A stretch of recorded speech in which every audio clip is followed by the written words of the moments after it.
اور اس کی نسل بتائی گئی ہے کہ وہ رنگ کا کالا ہے یعنی کہ حبشی ہے، ٹھیک ہے، اور خوجہ ہے جسے ہم خواجہ سرا بھی کہتے ہیں۔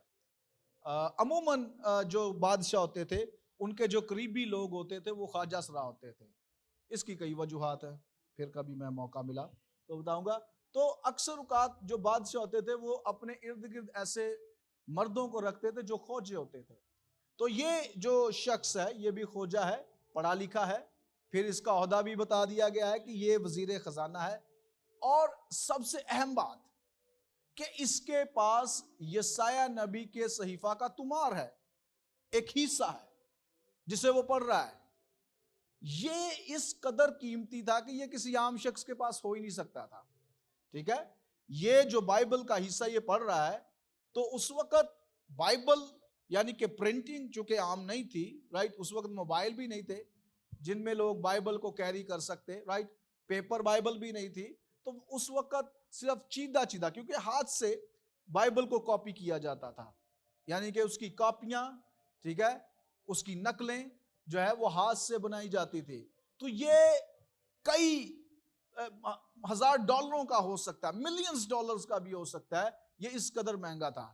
اور اگر اس حبشی خوجہ کے پاس ہے، اس کا مطلب ہے اس نے دنیا کی سب سے قیمتی چیز، پہلے نمبر پہ تو کلام پکڑا ہوا ہے، سیکنڈ وہ خود بھی قیمتی تھا، لائک وہ عام شخص کے پاس ہو ہی نہیں سکتا۔ لیکن مشکل کیا ہے، وہ عہدے دار ہے، اس کے پاس دنیا کا سب کچھ ہے، اور اس نے اس وقت کی سب سے قیمتی بائبل کو بھی پکڑا ہوا ہے۔ لیکن مشکل کہاں ہے؟ اس کی سمجھ میں۔ پڑھ بھی سکتا ہے لیکن مشکل کہاں ہے؟ سمجھ میں۔ آج بھی یہ مسائل ہمارے ساتھ ہو سکتے ہیں، اور میں ایک لمحے کے لیے خاص طور پر ان لوگوں سے جو آن لائن ہمیں دیکھ رہے ہیں، دیکھیں گے، پڑھے لکھے لوگوں سے خاص طور پہ میں بات کرنا چاہتا ہوں۔ ہمارے پڑھے لکھے لوگوں کی بڑی مشکل ہے کہ وہ سمجھتے ہیں کہ انہیں خادمین کی ضرورت نہیں ہے۔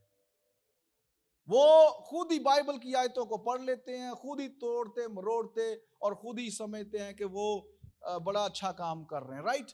اچھی بات ہے، آپ پڑھ سکتے ہیں، which is good، اور آپ کو پڑھنا چاہیے، لیکن آپ اپنی زندگی کے اندر روحانی اپنی تعلیم کو روحانی استاد، روحانی باپ اور ایسے شخص کو جو آپ کو مینٹور کر سکے، اس کا نعم البدل یا متبادل نہیں بنا سکتے۔ یہ شخص، اس کے پاس ساری کوالٹیز ہیں، لیکن مشکل یہ ہے، پڑھ بھی رہا ہے، لیکن فلپس کا question is very important, do you really understand what you are reading, کہ جو کچھ تو پڑھ رہا ہے کیا تو اسے سمجھتا بھی ہے، رائٹ۔ اور یہ آگے اس کا جواب سنیے، اس نے کہا یہ مجھ سے کیوں کر ہو سکتا ہے، لائک وہ کہہ رہا ہے کہ جب تک مجھے کوئی سمجھائے گا ہی نہیں، مجھے نہیں، میں پڑھ ضرور رہا ہوں۔ اور وہ یسایہ کا صحیفہ پڑھ رہا تھا، 53 باب، جہاں پر یسوع مسیح کے بارے میں پیشن گوئی ہے کہ اسے پکڑ لیا جائے گا، اسے مارا جائے گا، اسے مصلوب کیا جائے گا۔ لیکن میں یہ کہوں گا، یہ پڑھا لکھا شخص، امیر شخص، قابل شخص ہونے کے باوجود اس کی ایک تعریف میں یہاں کرنا چاہوں گا جو بائبل کر رہی ہے، کہ یہ اپنی کمزوری کو چھپا نہیں رہا، رائٹ۔ وہ اقرار کر رہا ہے، نو آئی ریئلی ڈونٹ انڈرسٹینڈ، مجھے نہیں سمجھ آ رہی، میں پڑھ ضرور رہا ہوں لیکن مجھے سمجھ نہیں آ رہی۔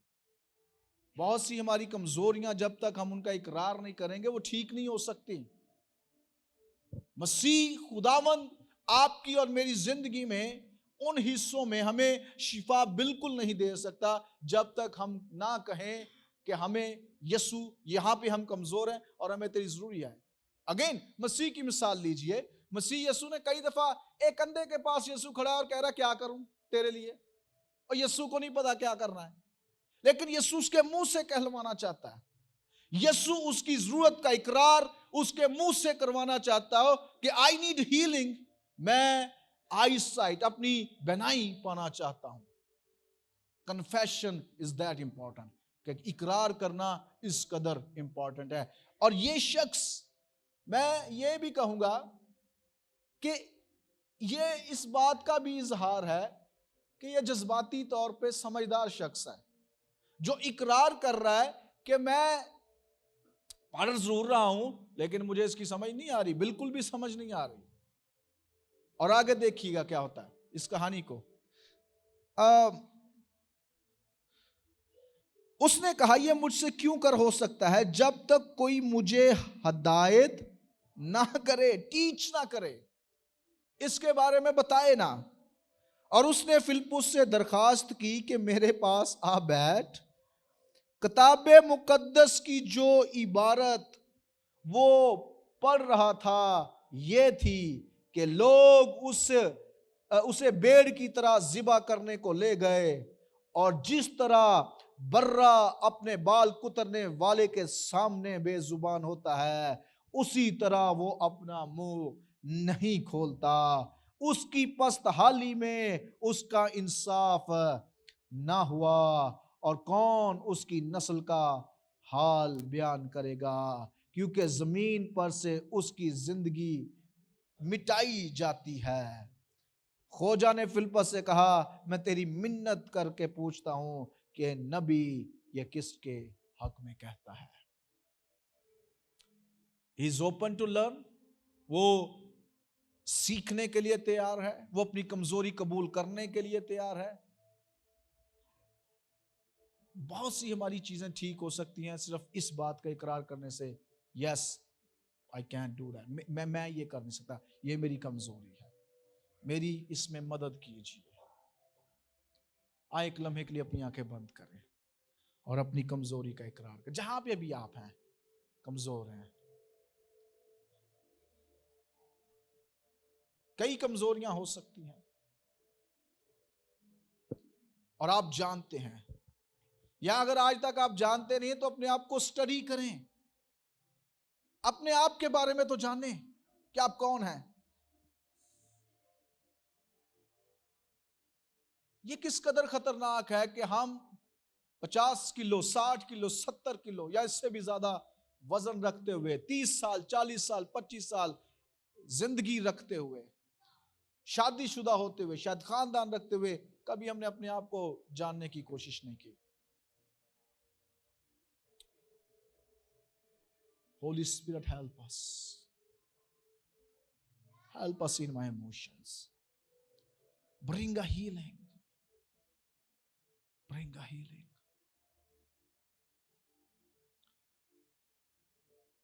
Let me learn. Let me learn. Let me learn from this man. میں اس حبشی خوجہ سے سیکھنا چاہتا ہوں, اس کہانی سے سیکھنا چاہتا ہوں کہ اپنی کمزوری کا اقرار کرنے میں شرمندگی نہیں ہونی چاہیے. سیکھنے کے لیے تیار رہنا چاہیے. قیمتی چیزیں میرے ہاتھ میں ہو سکتی ہیں لیکن جب تک مجھے ان کی سمجھ نہیں ہے وہ میرے لیے پھل آور ثابت نہیں ہو سکتے. Holy Spirit, help us. Help those who are watching us. Help them.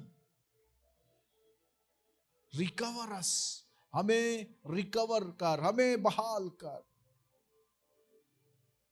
Holy Spirit, help us. In Jesus' name. Amen. Khoja نے فلپس سے کہا میں تیری منت کر کے پوچھتا ہوں کہ نبی یہ کس کے حق میں کہتا ہے, اپنے یا کسی دوسرے کے.